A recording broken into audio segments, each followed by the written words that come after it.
Welcome back to clean news MP. चलिए देखते हैं मध्य प्रदेश की 25 फटाफट बड़ी खबरों को। इससे पहले आप न्यूज को कहां से देख रहे हैं हमें कमेंट में जरूर बताएं। साथ ही वीडियो को लाइक करना बिल्कुल ना भूलें। प्रधानमंत्री नरेंद्र मोदी 22 अक्टूबर को प्रदेश में 4.5 लाख हितग्राहियों को कराएंगे गृह प्रवेश। प्रधानमंत्री नरेंद्र मोदी 22 अक्टूबर को प्रदेश में 4.5 लाख हितग्राहियों को कराएंगे गृह प्रवेश। प्रधानमंत्री सतना में होने वाले कार्यक्रम से वर्चुअली जुड़ेंगे। प्रधानमंत्री आवास योजना के तहत निर्मित हुए हैं यह आवास। मुख्यमंत्री शिवराज सिंह चौहान ने कैबिनेट बैठक से पहले मंत्रियों को संबोधित कर दी यह जानकारी। मुख्यमंत्री शिवराज सिंह चौहान की अध्यक्षता में हुई कैबिनेट बैठक में उचित मूल्य की राशन दुकानों का संचालन महिला स्व सहायता समूह द्वारा कराए जाने का निर्णय लिया गया। इसमें वे दुकानें जिनमें विक्रेता नहीं है वह महिला स्व सहायता समूह को संचालित करने दी जाएगी। नवंबर से पीएचडी कोर्स वर्क की लगेंगी कक्षाएं। देवी अहिल्या विश्वविद्यालय ने पीएचडी कोर्स वर्क की कक्षाओं को लेकर दिशा निर्देश जारी कर दिए हैं। विभागों को नवंबर दूसरे सप्ताह से कक्षाएं लगाना है, पर अभी तक 14 संकाय में चयनित उम्मीदवारों की सूची जारी हुई है। बाकी संकाय की शोध परामर्श समिति की बैठक होना है। कुलपति डॉक्टर रेणु जैन ने जल्द प्रक्रिया पूरी करने को कहा है ताकि समय पर कक्षाएं लगाई जा सके। ट्रेनों में इस हफ्ते रहेगी दीपावली की भीड़। 100 से ऊपर पहुंची वेटिंग। दिल्ली व भोपाल की ओर से आने वाली दीपावली की भीड़ बढ़ गई है। इस हफ्ते ट्रेनों में यात्रियों की भीड़ रहेगी। इस कारण यात्रियों को कंफर्म टिकट नहीं मिल रहा है।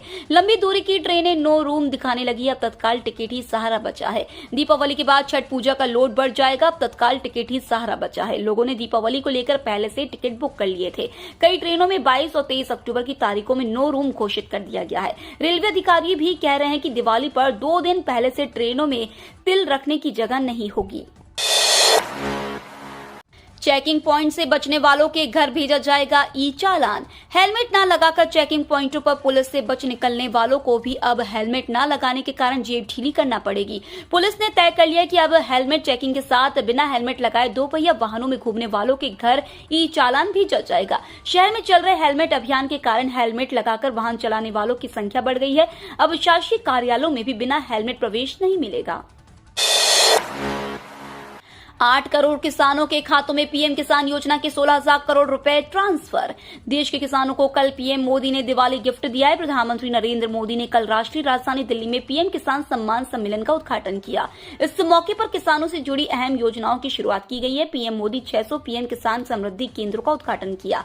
13 लाख किसान इन कार्यक्रम से जुड़ेंगे। साथ ही पीएम किसान योजना की 12वीं किश्त के रूप में 8 करोड़ किसानों के खातों में 16,000 करोड़ रुपए की राशि भी ट्रांसफर की। इसके अलावा भारतीय जन उर्वरक परियोजना, एक राष्ट्र एक उर्वरक, कृषि स्टार्टअप कॉन्क्लेव और प्रदर्शनी का शुभारंभ भी किया। केंद्र सरकार की इन योजनाओं से देश भर के किसानों को फायदा होगा। सीएम शिवराज सिंह चौहान से क्यों खुश है उमा भारती। पूर्व मुख्यमंत्री उमा भारती और सीएम शिवराज सिंह चौहान के बीच शराबबंदी को लेकर चलने वाले ट्वीट वार के बीच एक सुकून भरा ट्वीट सामने आया है और सम्मान भरे अंदाज में शिवराज ने उमा भारती को इसके लिए धन्यवाद दिया है। पूर्व मुख्यमंत्री उमा भारती ने मध्य प्रदेश में मेडिकल की पढ़ाई हिंदी में कराए जाने पर खुशी जताई है। उन्होंने ट्वीट कर इसके लिए सीएम शिवराज सिंह चौहान को न सिर्फ बधाई दी है बल्कि उनका अभिनंदन करते हुए आशीर्वाद भी दिया है। उमा भारती ने 4 ट्वीट किए जिसमें उन्होंने लिखा कि सीएम शिवराज सिंह चौहान ने प्रधानमंत्री नरेंद्र मोदी की बात को आगे बढ़ाया है। खरीदनी है शराब तो हेलमेट रखना होगा जरूरी। हेलमेट पहनना जरूरी है। ट्रैफिक पुलिस के स्लोगन को आबकारी विभाग भी आगे बढ़ा रहा है। शराब विक्रेताओं ने निर्णय दिया है कि जो भी व्यक्ति हेलमेट नहीं लगाएगा उसे शराब नहीं दी जाएगी।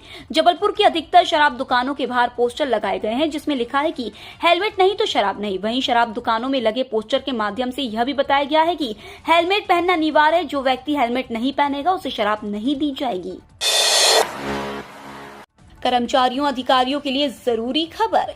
मध्य प्रदेश के शासकीय कर्मचारियों के लिए काम की खबर है। IFMIS का केयर थीम उत्सव कल से चलाया जा रहा है जो 21 अक्टूबर 2022 तक चलेगा। इसके तहत ESS pay roll service matter, R&D pension, MR और अन्य समस्याओं का समाधान किया जाएगा जिसके अंतर्गत IFMIS DDO स्तर की तकनीकी समस्याओं का समाधान किया जाएगा। DDO द्वारा इस प्रकार की समस्याओं को चाहे SG लॉक करके की गई हो या फिर लिखित पत्र व ईमेल के माध्यम से दर्ज की गई हो उसका निराकरण किया जाएगा। एमपी में उद्योगों को जमीन देने संशोधन के प्रस्ताव पर लगी मुहर।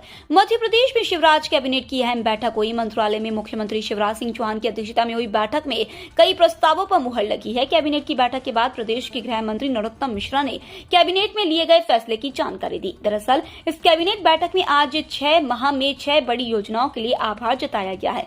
कैबिनेट ने प्रधानमंत्री नरेंद्र मोदी और केंद्रीय गृह मंत्री अमित शाह का आभार जताया है। इसके अलावा यह निर्णय लिया गया है कि मध्य प्रदेश के स्थापना दिवस पर 7 दिवसीय कार्यक्रम आयोजित होगा। इस कार्यक्रम में 50 लाख से अधिक लोग लाभान्वित किए जाएंगे। नशे के खिलाफ सख्त शिवराज सरकार।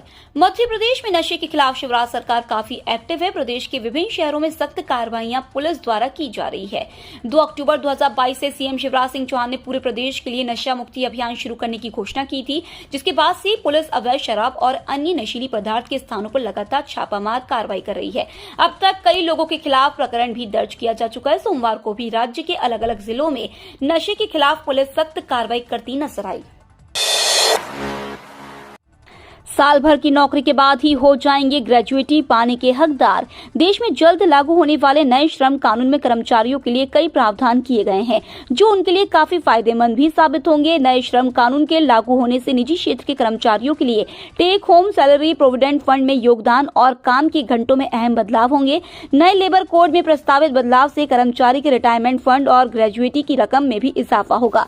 पेमेंट ऑफ ग्रेजुएटी एक्ट 1972 के अनुसार 10 से अधिक कर्मचारियों वाली एक निजी कंपनी में एक कर्मचारी 5 साल की सर्विस के बाद ग्रेजुएटी लाभ का दावा करने के लिए पात्र है। पानी पिलाने में नगर निगम 120 करोड़ हर साल कर रहा खर्च। नागरिकों को स्वच्छ पानी पिलाने के नाम पर नगर निगम हर साल करीब 120 करोड़ रुपए खर्च कर रहा है। इसके बावजूद शहर के कुछ क्षेत्रों में शुद्ध पेयजल नहीं मिलने की शिकायतें इन दिनों तेजी से बढ़ी है। जल शोधन संयंत्रों के रखरखाव, उनकी सुरक्षा, पाइपलाइन बिछाने, मरम्मत कराने से लेकर पानी को स्वच्छ करने के नाम पर इतनी बड़ी रकम खर्च किए जाने के बाद भी शहर के कई क्षेत्रों में गंदा व बदबूदार पानी पहुंच रहा है। मध्य प्रदेश में हुक्का बार पर प्रहार, 3 साल तक की सजा और 1 लाख रुपए जुर्माने का प्रस्ताव। गृह मंत्री नरोत्तम मिश्रा ने कहा कि सीएम शिवराज सिंह चौहान के निर्देश के बाद प्रदेश में हुक्का बार बंद करने का अभियान चलाया गया था। इस कार्रवाई को और कठोर करने के लिए इसमें 1 साल से 3 साल तक की सजा और जुर्माने की राशि बढ़ाकर 1 लाख रुपए करने का प्रस्ताव गृह विभाग ने विधि विभाग को भेजा है। हुक्का बार पर प्रतिबंध लगाने के लिए गृह विभाग द्वारा मसौदा तैयार कर विधि विभाग को भेजकर मंजूरी दी गई है। मध्य प्रदेश में संविदा कर्मचारियों के नियमितीकरण की मांग तेज। उड़ीसा राज्य सरकार द्वारा कॉन्ट्रैक्ट एम्प्लॉयर्स को परमानेंट करने की सूचना के बाद मध्य प्रदेश में भी संविदा कर्मचारियों को नियमित करने की मांग तेज हो गई है। मध्य प्रदेश तृतीय वर्ग शासकीय कर्मचारी संघ ने जारी विज्ञप्ति में बताया कि प्रदेश के शिक्षा विभाग, स्वास्थ्य विभाग, राज्य शिक्षा, केंद्र सहकारिता, पीडब्ल्यूडी, पीएचई, जल संसाधन विभाग, राजस्व, वन विभाग, कृषि विभाग, पंचायत विभाग सहित प्रदेश विभिन्न निगम मंडलों द्वारा संविदा कल्चर अपनाते हुए संविदा कर्मी नियुक्त कर उनसे न्यूनतम मजदूरी से कम वेतन पर काम लिया जा रहा है। सीएम शिवराज का बड़ा ऐलान, 20,000 पदों पर होगी भर्ती। मध्य प्रदेश के मुख्यमंत्री शिवराज सिंह चौहान बहुत जल्दी प्रदेश के बेरोजगार युवकों को खुशखबरी देने जा रहे हैं। चल रही तैयारी को देखते हुए माना जा रहा है कि चतुर्थ श्रेणी के रिक्त 20,000 पदों पर बहुत जल्दी भर्ती होगी। भर्ती के लिए सामान्य प्रशासन विभाग एक्टिव हो गया है। सामान्य प्रशासन विभाग चतुर्थ श्रेणी के रिक्त पदों पर भर्ती करने की योजना पर काम कर रहा है। सामान्य प्रशासन विभाग ने सभी विभागों से रिक्त पदों की जानकारी मांगी है। साथ ही विभागों को निर्देशित किया गया है कि चतुर्थ श्रेणी के रिक्त पदों को भरने का प्रयास किया जाए। आरबीआई अधिकारियों की मिलीभगत से हुए बैंक घोटाले। सुप्रीम कोर्ट ने सोमवार को भाजपा नेता सुब्रमण्यम स्वामी की याचिका को स्वीकार कर लिया, जिसमें उन्होंने विभिन्न बैंकिंग घोटालों में भारतीय रिजर्व बैंक के अधिकारियों की भूमिका की जांच करने को कहा था। जस्टिस बीआर गवई और जस्टिस बीवी नागरत्ना की पीठ ने इसे लेकर केंद्रीय जांच ब्यूरो और भारतीय रिजर्व बैंक को नोटिस जारी किया और स्वामी की याचिका पर उनसे जवाब मांगा। पीठ ने कहा कि हम इस मामले पर विचार करेंगे, इसे लेकर नोटिस जारी किया जाए। फ्लिपकार्ट और अमेजॉन का सेल खत्म करने आया टाटा का सेल, सीधा 70% डिस्काउंट। ऑनलाइन ई कॉमर्स में दशहरा पूजा के सेल के खत्म होने के तुरंत उपरांत दिवाली के सेल चालू कर दिए गए थे, जो फ्लिपकार्ट और अमेजॉन कंपनी के द्वारा अब खत्म होने वाला है। कई लोग कई प्रकार के सामानों की खरीद के लिए बेहतर डील का इंतजार कर रहे थे और लोगों ने इसमें जमकर अपना खरीदारी भी किया है। फ्लिपकार्ट, अमेजॉन इलेक्ट्रॉनिक्स से लेकर कई प्रकार के आइटम पर बेहतरीन डिस्काउंट लेकर बाजार में आए थे और अब उनका दिवाली सेल का समय खत्म हो रहा है। फ्लिपकार्ट और अमेजॉन ने डायरेक्ट एमआरपी पर डिस्काउंट दिया, वहीं साथ ही साथ इन कंपनियों ने कार्ड और अन्य पेमेंट सुविधाओं पर भी जबरदस्त डिस्काउंट मुहैया कराए। आज से फिर बदलेगा मौसम, 3 संभागों में बारिश के आसार। एमपी मौसम विभाग के अनुसार दक्षिण आंध्र प्रदेश और उत्तरी तमिलनाडु, केरल के तट के साथ पश्चिम मध्य बंगाल की खाड़ी पर चक्रवाती परिसंचरण बनने के आसार से जबलपुर संभाग के मंडला, डिंडोरी, छिंदवाड़ा, सिवनी में कहीं कहीं हल्की बौछारें पड़ सकती हैं, जिसके कारण वातावरण से नमी कम होने लगी है। आज एक पश्चिमी विक्षोभ उत्तर भारत की तरफ धीरे धीरे बढ़ेगा, जिसके प्रभाव से हवाओं का रुख बदलेगा और रात के तापमान में एक बार फिर बढ़ोतरी होगी।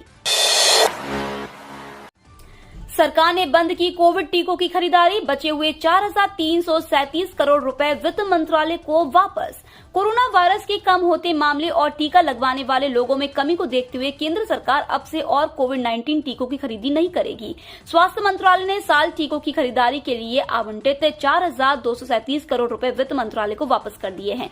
सूत्रों के मुताबिक 1 करोड़ 8 लाख से अधिक टीके की खुराकें अभी भी केंद्र और सरकार के स्टोरेज हाउस में मौजूद है, जो कि अगले 6 महीने तक टीकाकरण अभियान चलाने के लिहाज से पर्याप्त है।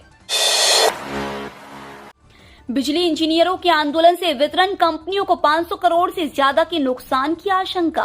कनिष्ठ एवं सहायक यंत्रियों के आंदोलन के कारण प्रदेश के बिजली कंपनियों को 500 करोड़ से अधिक का नुकसान होने का अनुमान जताया गया है। बिजली इंजीनियरों के राज्य स्तरीय संगठन ने ही यह दावा किया है। मध्य प्रदेश विद्युत मंडल पत्रोपाधि अभियंता संघ के बैनर तले पूरे प्रदेश के सभी बिजली कंपनियों के कनिष्ठ एवं सहायक यंत्री महीने भर से आंदोलनरत है। संघ के द्वारा लगातार कनिष्ठ एवं सहायक यंत्री की मांगों के निराकरण हेतु आंदोलन शुरू किया है। एमपी के सरकारी विभागों ने बिना वित्त विभाग की अनुमति की निकाली राशि। मध्य प्रदेश राज्य सरकारी के कामों में कथित तौर पर गड़बड़ी और भ्रष्टाचार को लेकर कई खबरें सामने आ चुकी हैं और एक बार फिर यहां गड़बड़ी उजागर हुई है। जानकारी मिली है कि सरकारी महकमों के कई विभागों ने केंद्र सरकार की योजनाओं के फंड को बिना वित्त विभाग की अनुमति से निकाल लिया, जिसके बाद मुख्य सचिव ने इन विभागों को एक पत्र लिखा है। जानकारी के अनुसार केंद्र सरकार के फंड को SNA अकाउंट में ट्रांसफर किए बगैर ही भुगतान कर दिया गया है। ऐसे कई अन्य विभागों में वित्त विभाग ने अनियमितताएं पकड़ी है। विभागों के करतूत की वजह से केंद्र सरकार से मिलने वाला इंस्टॉलमेंट भी अटका हुआ है। जनधन खाता धारकों के लिए आई बड़ी खुशखबरी। सरकार की तरफ से जनधन खाता धारकों के अकाउंट में योजनाओं से जुड़ा पैसा सीधा ट्रांसफर किया जाता है। इस बारे में केंद्रीय पर्यटन मंत्री जी किशन रेड्डी ने बताया कि प्रधानमंत्री जनधन योजना के तहत खोले गए बैंक खातों के जरिए अब तक 25 लाख करोड़ रुपए लाभार्थियों को वितरित किए जा चुके हैं। रेड्डी ने प्रधानमंत्री नरेंद्र मोदी की तरफ से 75 डिजिटल बैंकिंग इकाइयों के ऑनलाइन उद्घाटन के अवसर पर जनगांव में मीडिया से बात करते हुए कहा कि विभिन्न कल्याणकारी योजनाओं और सब्सिडी के तहत लाभार्थियों को इन खातों के जरिए रकम भेजी जाती है। इन 50 करोड़ जनधन खातों में से आधे महिलाओं के हैं। घटने जा रहा गाड़ियों का टोल टैक्स, खुशखबरी की तरह आई नई टोल पॉलिसी। जल्द ही आपकी कार का टोल टैक्स कम होने जा रहा है। सरकार जल्द ही नई टोल पॉलिसी लागू कर सकती है। नई टोल पॉलिसी के अनुसार आपको राजमार्गों और एक्सप्रेस वे पर कम टोल टैक्स का भुगतान करना पड़ सकता है अगर आप एक छोटे वाहन का इस्तेमाल करते हैं जिससे सड़क पर कम टूट फूट होती हो। रिपोर्ट के मुताबिक केंद्रीय सड़क परिवहन और राजमार्ग मंत्रालय एक महत्वपूर्ण संशोधन के बाद अगले वर्ष एक नई टोल नीति जारी करेगा। इसमें GPS आधारित टोल प्रणाली के साथ गाड़ी के साइज पर भी टोल टैक्स निर्भर करेगा। प्रतिवर्ष 5 लाख तक का निःशुल्क इलाज मिलेगा। आयुष्मान कार्ड धारक प्रति पात्र परिवार को शासन की ओर से प्रति वर्ष 5 लाख तक का निःशुल्क उपचार का लाभ मिलेगा। कैंसर, गुर्दा रोग, हृदय रोग, निसंतानता, डेंगू, मोतियाबिंद और कोविड-19 सहित गंभीर बीमारियों का निःशुल्क उपचार आयुष्मान कार्ड धारक को देना शासन द्वारा तय किया गया है। मध्य प्रदेश शिक्षक भर्ती डॉक्यूमेंट अपलोड करने की तारीख बढ़ाई। स्कूल शिक्षा विभाग द्वारा माध्यमिक शिक्षकों की भर्ती के लिए दस्तावेज अपलोड करने की अंतिम तिथि 20 अक्टूबर 2022 तक बढ़ाई गई है।